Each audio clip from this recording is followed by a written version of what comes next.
हरि ओम. सार्थक वाटे झाली या वेचाचे, जीवनगाथा एका तपस्विनीची. या शीर्षकांतर्गत पूजनीय स्वामीभक्त डॉक्टर सुषमाताई वाटवे यांच्या संकलित आत्मवृत्ताचं वाचन आपण ऐकत आहोत. आज ऐकूया यातील प्रकरण 5, सद्गुरू कृपेचा परिसस्पर्श, याचा भाग 34. 1987. ध्यान मंदिरात. सकाळी 11च्या सुमाराला एक मराठमोळ्या प्रौढ भगिनी आल्या. मी लेखन करीत बसले होते. माझ्या बसलेल्या ठिकाणाहून बऱ्याच अंतरावर जिना चढून कोणी आलं की मला दिसत असे. त्या भगिनी माझ्याजवळ येऊन म्हणाल्या, महाराजांचं दर्शन घ्यायचं आहे, किती पैसे द्यायला लागतील? त्यांचे ते शब्द ऐकून मला आश्चर्यच वाटलं. त्यांनी इतक्या सहज ते शब्द उच्चारले, जणू दुकानात जाऊन वाण्याला विचारावं, साखर कशी किलो दिली. मी क्षणभर त्या भगिनींकडे पाहतच राहिले. तिच्या चेहऱ्यावरची उत्सुकता जाणून मी शांतपणे म्हटलं, महाराजांच्या दर्शनाला पैसे पडत नाहीत, पण वेळी यावेळी ते भेटत नाहीत. त्यांची भेटण्याची जी वेळ ठरलेली आहे त्यावेळी आल्यास कुणालाही त्यांना भेटता येतं, पण अवेळी कुणीही आलं तर भेटणं कठीण असतं. सकाळी साधारणत 8:30 नंतर 10पर्यंत भेट होते. नाहीतर संध्याकाळी केंद्राच्या वेळात आलात तर दर्शनही होईल आणि ते बोलतात ते ऐकायलाही मिळेल. पण त्या भगिनींची दर्शनाची कल्पना वेगळीच होती. दारावर जी व्यक्ती असेल तिला चिरीमिरी देऊन आत शिरायचं, महाराजांच्या चरणावर मस्तक ठेवून देतील तो प्रसाद घेऊन दर्शन झालं या समाधानात बाहेर पडायचं. महाराजांकडून काही ऐकायचं, समजून घ्यायचं अशी अपेक्षाच नव्हती. आणि असं नुसतंच दर्शन स्वामींना अभिप्रेत नव्हतं. नुसतंच चरणांवर मस्तक ठेवण्यापेक्षा आपण जे सांगतो ते ऐकून लोकांनी तसं वागावं, साधना करावी असं स्वामींना वाटे. पण अनेकांना हे समजावून सांगताना मोठी पंचाईत पडत असे. मग येणाऱ्या व्यक्तीचा मगदूर पाहून काही तोड काढावी लागे. व्यावहारिक सूचना देताना एकदा स्वामीजी मला म्हणाले, एकदा एखादी गोष्ट मनात बसली की ती तिथून कोणी काढू शकणार नाही, म्हणून साधकानं बोलूच नाही फार. आपण कुणाजवळ तरी काहीतरी बोलतो, मग त्यातून प्रश्न निर्माण होतो, कारण कोण त्या बोलण्याचा काय अर्थ घेईल ते सांगता येत नाही. म्हणून इतरांजवळ जे बोलतो ते कमी करावं. जे बोलायचं तेही आपला विषय असला तर. दुसऱ्याचा विषय असेल तर आपण एकही शब्द बोलायचा नाही. याचा अर्थ कुणाशीच काही बोलायचं नाही असं नाही. अजिबात न बोलणं हेही बरोबर नाही, फार बोलणं हेही बरोबर नाही.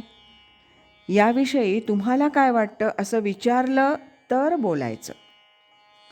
आपणहून आपलं मत सांगू नये. ह्याच्या संबंधी त्याच्याजवळ आपण सहज बोलून जातो, पण ते बरोबर नाही.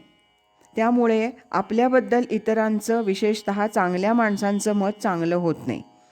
कधी बोलायचंच झालं तर एखाद दुसरा शब्द बोलायचा. फार वेळ बोलत बसल्या असं होता कामा नये. 2-5 मिनटं बोलले, मोकळे झाले. मधला मार्ग धरावा. मौन नसावं, अनावश्यक बोलणंही नसावं, मितभाषी असावं. साधकानं हे अवश्य सांभाळावं.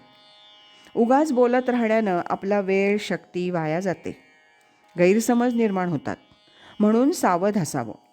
तुम्ही हुशार आहात, मी सांगतो हे लक्षात घ्या. अति बोलायचं नाही, बोलणं अजिबात वर्ज्य नाही. मधल्या मार्गानं जा. केंद्रात सारखे लोक येत राहणार, काही विचारणार, अशा वेळेला सांभाळून बोलावं. अति सर्वत्र वर्जयेत. स्वामीजींनी आज क्षितिजाला अनुग्रह दिला. मलाही समोर बसवलं. यावेळी मला वेगळा अनुभव आला. मी पूर्ण संपूनच गेले असं वाटलं. स्वामीजी म्हणतात, स्वामी स्वरूपानंदांनी जे दिलं होतं ते आज तुला पुन्हा समजावून सांगितलं. गेल्या 2 वर्षात तुला असं अनुभवाला आलं असेल की जी जी इच्छा तू केलीस ते ते तुला मिळालं. आणखी काय पाहिजे? क्षितिजा आणि मी स्वामींकडेच भोजन केलं. दिवसभर क्षितिजा माझ्याबरोबरच होती. स्वामीजी मला म्हणत, तुम्ही इथं वावरणारी इतर मंडळी, त्यांचं कार्य यामध्ये फारसं लक्ष घालू नका. तुमचं काम या सर्वांपेक्षा निराळं आहे, ते तुम्ही करा. इथं कोण काय म्हणतं ते म्हणू द्या. तुम्ही स्वामी काय म्हणतात ते करा. स्वामी आहेत तोपर्यंत तुम्ही इथं राहायचं. त्यांच्या पश्चात तुम्ही तुमचं कार्य स्वतंत्रपणाने करायचं. तुमचं मुख्य कार्य लेखनाचं आहे, ते तुम्हीच करायचं आहे. स्वामींचा प्रत्येक शब्द तुम्ही टिपला आहे. त्याखेरीज बऱ्याच गोष्टी मी तुम्हाला सांगितलेल्या आहेत. ते सर्व नीट सांभाळून ठेवा. काही गोष्टी आता ग्रंथरूपानं प्रकाशित होतील, काही इतिहास कालांतरानं प्रकाशित होईल, पण तुम्ही ते सगळं सांभाळा. याशिवाय स्वानुभवावर आधारित प्रवचनं, सत्संग घ्यायचे. भगिनींचे अनेक प्रश्न असतात, त्यांना समजून घेऊन त्यांच्या जीवनाला परमार्थाचं अधिष्ठान दिलं असता त्यांचं जीवन सुखाचं होईल असं पहा. एकट्या सुषमाताई, पण त्यांचा पसारा केवढा. स्वामीजी माझं सर्व सामान पाहून म्हणाले, माझा पसारा काही नाही, माझं सर्व सामान एका कपाटात राहू शकेल. मला एकटीला काय लागणार?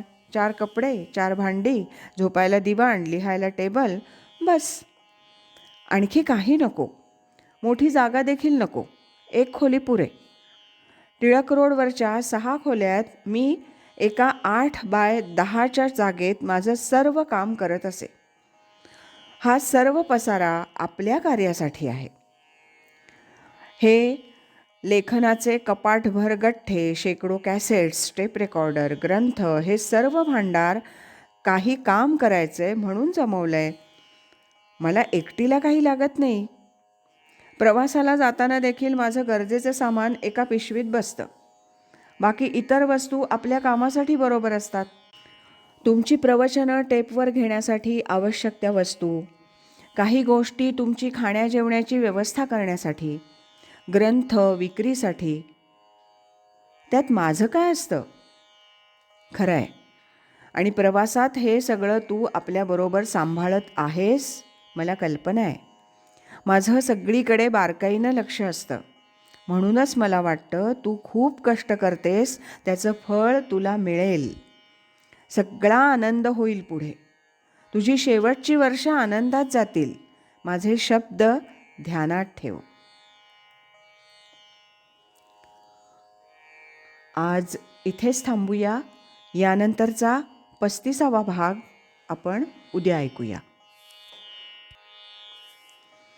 अखंड करी सोहम ध्यान, कृतार्थ जीवन होय त्याचे.